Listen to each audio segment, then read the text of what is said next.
दोस्तों, अगर मैं आपसे पूछूं कि अंतरिक्ष को लेकर कौन सी चीज आपको सबसे ज्यादा रोमांचित करती है, तो आप में से ज्यादातर लोगों का जवाब होगा भैया सीधी बात है, एलियंस।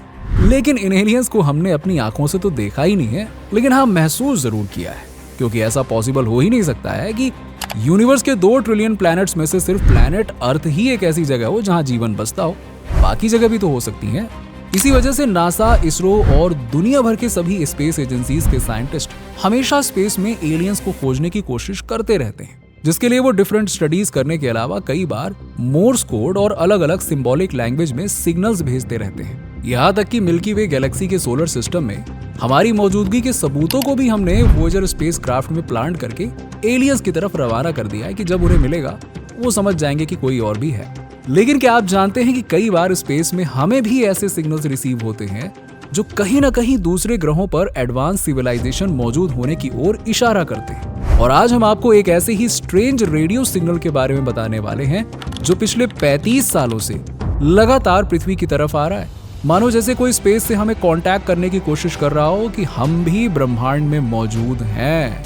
मैं हूं विजय और आप देख रहे हैं रिफ्लेक्ट। 1 मई 2024 रात के ठीक 12 बजे अगर आप आसमान में पूरब दिशा की ओर देखेंगे तो बिना किसी टेलीस्कोप के आपको ये स्कूटम कॉन्स्टेलेशन यानी कि तारामंडल दिखाई देगा। लेकिन क्या आप जानते हैं कि इस स्कूटम कॉन्स्टेलेशन से जुड़ी सबसे अजीब बात क्या है? इससे आने वाले स्ट्रेंज रेडियो सिग्नल्स। सितंबर 2021 में ऑस्ट्रेलिया की एक रिसर्च टीम जब रात के समय आसमान में कुछ रेडियो सिग्नल्स को डिटेक्ट कर रही थी ताकि ऐसे सिग्नल्स एमिट करने वाले न्यूट्रॉन स्टार, पल्सार, नेबुला या रेडियो गैलेक्सीज को खोजा जा सके। तभी उन्हें स्कूटम कॉन्स्टेलेशन से एक ऐसा रेडियो सिग्नल मिला जिसने सबके होश उड़ा दिए, क्योंकि स्पेस से रेडियो सिग्नल्स मिलना तो बड़ी नॉर्मल सी बात है। लेकिन जो चीज नॉर्मल नहीं थी वो थी इससे आने वाली फ्रीक्वेंसी।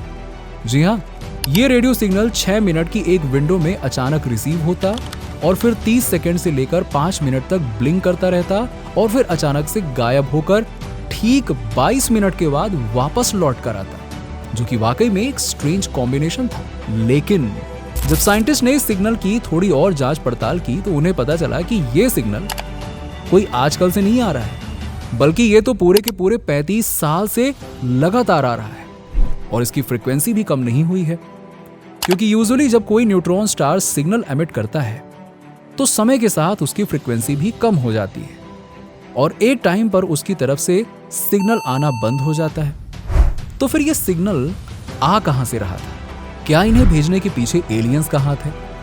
वेल, इसे समझने के लिए हमें स्पेस फिजिक्स पर थोड़ा सा और ध्यान देना होगा। दोस्तों, जब साइंटिस्ट ने इस सिग्नल की डीप स्टडी करना शुरू की तो उन्होंने इसे नाम दिया J183910 और उन्होंने इसके सोर्स के बारे में पता लगाना शुरू किया, जिसके लिए उन्होंने पिछले 35 सालों से रिकॉर्ड की गई उस डेटा को छांट निकाला जो इतने लंबे समय से सिर्फ फाइल में ही छुपा हुआ था। जिसका इस्तेमाल करके उन्होंने ये पता लगाया कि इस सिग्नल को भेजने वाला सोर्स पृथ्वी से 15,000 लाइट ईयर्स दूर मौजूद है। मतलब ये बात सबके लिए एक बड़ी मिस्ट्री थी कि आखिरकार 15,000 लाइट ईयर्स दूर से ऐसा तो कौन सा ऑब्जेक्ट है जो अपने रेडियो सिग्नल्स के जरिए अर्थ से करीब 1988 से लगातार कनेक्टेड है, जिसके लिए साइंटिस्ट ने ऐसे रेडियो सिग्नल्स एमिट करने वाले सभी स्पेस ऑब्जेक्ट्स के पास डेटा को स्टडी करना शुरू किया। अब इस स्टडी में सबसे ज्यादा इंटरेस्टिंग थे पल्सार, जो कि न्यूट्रॉन स्टार का ही एक फॉर्म होता है। अब देखिए, होता यह है कि जब सूरज से 10 से 25 गुना बड़े तारे बूढ़े होकर ब्लास्ट हो जाते हैं, तब वो व्हाइट डॉर्फ बनने के बजाय छोटे से न्यूट्रॉन स्टार्स में तब्दील हो जाते हैं, जो व्हाइट डॉर्फ से काफी ज्यादा डेंस होते हैं। अब कुछ न्यूट्रॉन स्टार्स इतने ज्यादा डेंस होते हैं कि उनकी ग्रेविटी उन पर ही हावी पड़ जाती है। हावी का मतलब ये हुआ कि उस ग्रेविटी की वजह से उनका मैटर एक दूसरे से ही टकराने लगता है और अंदर ही अंदर कोलैप्स हो जाता है, जिससे वो कंप्रेस हो जाते हैं और उनकी एंगुलर मूवमेंट और भी ज्यादा फास्ट हो जाती है। इन्हीं फास्ट रोटेटिंग और सुपर डेंस न्यूट्रॉन स्टार्स को पल्सार्स के नाम से जाना जाता है। अब आप सोचेंगे कि आखिरकार ये पल्सार्स रेडियो सिग्नल्स कैसे एमिट करते हैं, है ना? देखिए, मैं आपको बता दूं कि सुपर हाई डेंसिटी और ग्रेविटी की वजह से ही पल्सार्स के अंदर मौजूद न्यूट्रॉन्स डिके होकर इलेक्ट्रॉन्स और पॉजिट्रॉन्स में तब्दील हो जाते हैं और उनकी सरफेस पर तेजी से घूमने लगते हैं। अब पल्सार्स की इस इलेक्ट्रिकली चार्ज्ड मूवमेंट की वजह से ही इनके चारों तरफ एक मैग्नेटिक फील्ड क्रिएट हो जाता है। जी हाँ, वही मैग्नेटिक फील्ड जो अर्थ को सोलर विंड से प्रोटेक्ट करता है।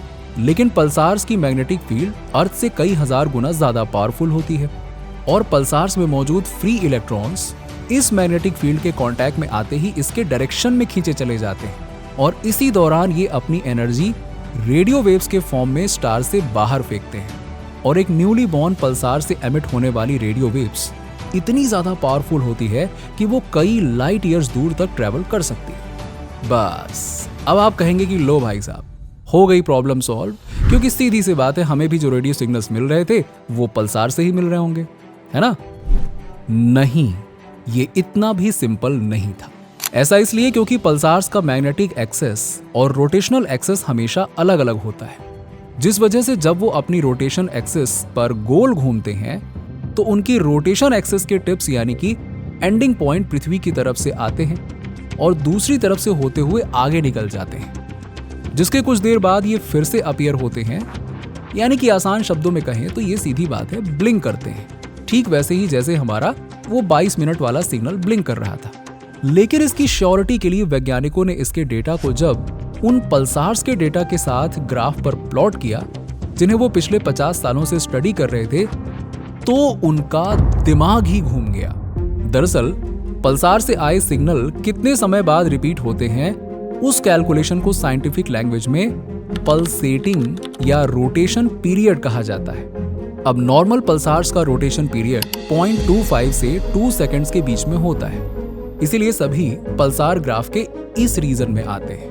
मगर होता क्या है कि लगातार तेज रफ्तार में दौड़ने से जैसे हमारी एनर्जी लूज हो जाती है ना, ठीक वैसे ही पल्सार भी इतनी तेजी से रोटेट करने की वजह से अपनी एनर्जी खोने लगता है और समय के साथ काफी स्लो हो जाते हैं। इसी वजह से उनका पल्सेशन पीरियड बढ़ने लगता है, यानी हमारे पास लेट सिग्नल आता है। अब धीरे धीरे वो एक ऐसे स्टेट में दाखिल हो जाते हैं जिसे डेथ वैली कहा जाता है, जो इस ग्राफ में इन दो इंक्लाइंड लाइंस के बीच का रीजन है, जिसे पार करने के बाद पल्सार इतने स्लो हो जाते हैं कि वो सिग्नल एमिट कर ही नहीं पाते हैं और एक तरह से हमारा उनसे कांटेक्ट ब्रेक हो जाता है, यानी कि टूट जाता है। मगर जब साइंटिस्ट ने इस सिग्नल को ग्राफ में प्लॉट किया तो वो इस डेथ लाइन के आगे होने के बावजूद रेडियो वेव्स एमिट कर रहा था, जो किसी भी पल्सार के लिए नामुमकिन था। यानी अब ये बात क्लियर हो चुकी थी कि ये सिग्नल पल्सार से तो नहीं आ रहे थे। ले दे के हम फिर से वहीं पहुंच गए। तो फिर इनके पीछे स्पेस की कौन सी डार्क एनर्जी का हाथ है, कौन सा एलियन बैठे बैठे वहां से सिग्नल्स भेज रहा है? ये सारी चीजें सोचते हुए वैज्ञानिकों के दिमाग की बत्ती जली और उनका ध्यान गया मैग्नेटॉर्स की तरफ। इस कैटेगरी के न्यूट्रॉन स्टार्स पल्सार से भी 100 गुना ज्यादा पावरफुल होते हैं और इनकी मैग्नेटिक फील्ड किसी नॉर्मल न्यूट्रॉन स्टार से हजारों गुना ज्यादा मजबूत होती है। इसीलिए उन्होंने मैग्नेटॉर्स को भी ग्राफ पर प्लॉट किया। लेकिन ये सिग्नल किसी मैग्नेटॉर का था ही नहीं, क्योंकि सुपर हाई एनर्जी होने की वजह से मैग्नेटॉर्स रेडियो वेव्स के साथ एक्सरेज भी एमिट करते हैं। लेकिन इस सिग्नल के साथ कोई एक्सरे वेव तो डिटेक्ट नहीं की गई थी, जो देखकर साइंटिस्ट के दिमाग की बत्ती गुल हो गई। उनका दिमाग हो गया पूरी तरह से ब्लैंक। अब उन्हें नहीं समझ में आ रहा कि किया क्या जाए, इसीलिए वो इस रिसर्च को ही शट डाउन करने वाले थे। तभी उन्हें व्हाइट डॉर्फ पल्सार्स का एक कॉन्सेप्ट याद आता है।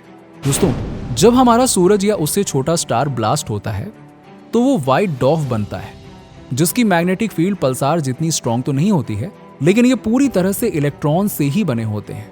अब जैसे कि हमने आपको शुरुआत में बताया था कि ये रेडियो सिग्नल्स सिर्फ इलेक्ट्रॉन्स के मैग्नेटिक फील्ड से मिलने से रिलीज होते हैं, लेकिन एक नॉर्मल व्हाइट डॉर्फ की मैग्नेटिक फील्ड तो काफी ज्यादा कम होती है, तो कहाँ ही वो इलेक्ट्रॉन्स को अपनी तरफ खींचता और सिग्नल्स जनरेट होते। तो फिर से वही सवाल आ गया कि आखिरकार इस खेल का विजेता कौन होगा, कौन सा एलियन है जो उधर से सिग्नल भेज रहा है। अब जरा ध्यान से सुनिएगा। रेयर कंडीशंस में जब एक व्हाइट डॉर्फ काफी ज्यादा डेंस हो जाता है तो उसके आसपास की मैग्नेटिक फील्ड पावरफुल होने लगती है, जो कि इलेक्ट्रॉन्स को अपनी तरफ खींचने लगती है और उनके साथ एक्सेलरेट हुए इलेक्ट्रॉन्स रेडियो वेव्स के रूप में अपनी एनर्जी को बाहर फेंकते हैं। अब डेटा के मुताबिक एक व्हाइट डॉर्फ पल्सार का पल्सेटिंग पीरियड 1 मिनट 40 सेकंड से लेकर 16 मिनट 40 सेकंड तक हो सकता है। ऐसे में हमारे 22 मिनट वाले रेडियो सिग्नल का पल्सेटिंग टाइम एक व्हाइट डॉर्फ पल्सार के 16 मिनट के काफी करीब है। इसीलिए फिलहाल तो हम यही कह सकते हैं कि ये सिग्नल एक वाइट डॉर्फ पल्सार से ही आ रहे हैं। लेकिन हो सकता है कि फ्यूचर में वैज्ञानिक इसका कनेक्शन किसी दूसरे ग्रह पर बसने वाले एलियंस से भी बना पाए और बाद में वैज्ञानिक कहें कि वो देखो दूर कोई एलियन है जो वहां से लेजर टिमटिमा रहा है। कहने का मतलब ये हुआ कि सिग्नल्स भेज रहा है। और सीधी सी बात है कि जिसको पता लगाने के लिए हमें और एडवांस टेक्नोलॉजी की जरूरत पड़ेगी जो 15 मिलियन लाइट ईयर्स दूर मौजूद ऑब्जेक्ट को ऑब्जर्व करने में हमारी मदद कर सके। वेल फ्रेंड्स, आज के लिए बस इतना ही। अब आप हमें कमेंट्स में कमेंट करके बताइए कि आपके मुताबिक अंतरिक्ष में हम इंसानों की तरह ही दूसरी एडवांस सिविलाइजेशन यानी कि एलियंस मौजूद होंगे या फिर नहीं। और वीडियो अच्छा लगा हो तो प्लीज इसे लाइक और शेयर करके हमें सपोर्ट कीजिएगा। और ऐसे ही इंफॉर्मेटिव वीडियोस देखते रहने के लिए रिफ्लेक्ट को सब्सक्राइब करके नोटिफिकेशन बेल को जरूर प्रेस कर दीजिएगा। Thank you very much.